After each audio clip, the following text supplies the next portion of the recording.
As funeral coordinators, when Stan and I go to visit the family after the death of a loved one, we usually see a calmness and a confidence of salvation. And I see God's grace in that too, how sometimes the families are greeted by members of the church, and it keeps strengthening them and strengthening their faith.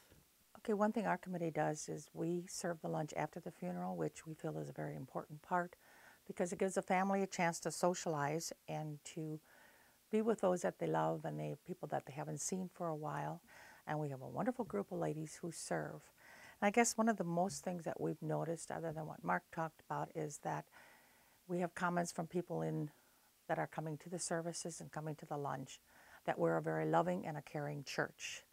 When we think of a fellowship supper, we reflect on Christ and his disciples, especially at the Last Supper, where they were sitting around the table and fellowshipping and speaking about their love for each other and love for Christ himself. And I believe our fellowship suppers does a lot of that. We get together with the members of our congregation and have a time where we can show God's grace, and God's grace is shown through the love of one member towards another. It's a service we use to offer to our congregation members the opportunity to provide them parking for their car, but it gives us a good opportunity to reach out to people that maybe need a little bit of help, so I see it as a service. But more so, it's a way to welcome people in. It's, along with the door openers, an opportunity to greet people as they come in each morning, and I just see it as a good opportunity. And I would encourage others to be part of it, either as a driver or as someone needing the service. Doris and I have been going for a number of years, and every time it's been just a wonderful event for us. Once we're there, we have such a great time with the other couples from our church. It's fun to learn about other people and their lives and situations that they've run into in their lives and how they dealt with it as a Christian. And it's taught us a lot on how we can deal with different situations in our life.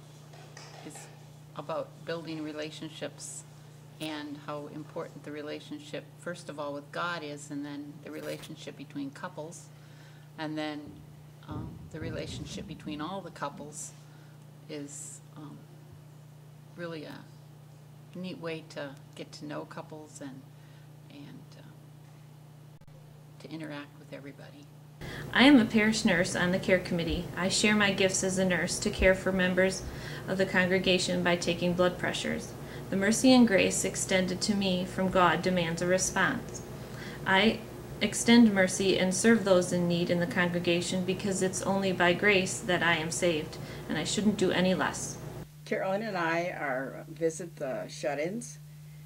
We're on that committee, and it makes you feel good when you know you are brightening someone's day, and it's just interesting to meet with them in their homes, and everyone is so appreciative of our visits. I'm always amazed at how graciously people accept their infirmities and their limitations as they grow older. They don't really complain to us. Maybe they complain to their close ones, but they don't when we're there. And I just hope that I would be given that grace when I get old and infirm. I'm also surprised and really delighted to see how those that are suffering from cognitive disorders or dementia can remember the little niceties like please and thank you and oh, thank you, it was so nice that you come again and say hello to the people in Lewisburg. That is just such an encouragement, I think, and I always feel blessed when I come back from visiting the shut-ins.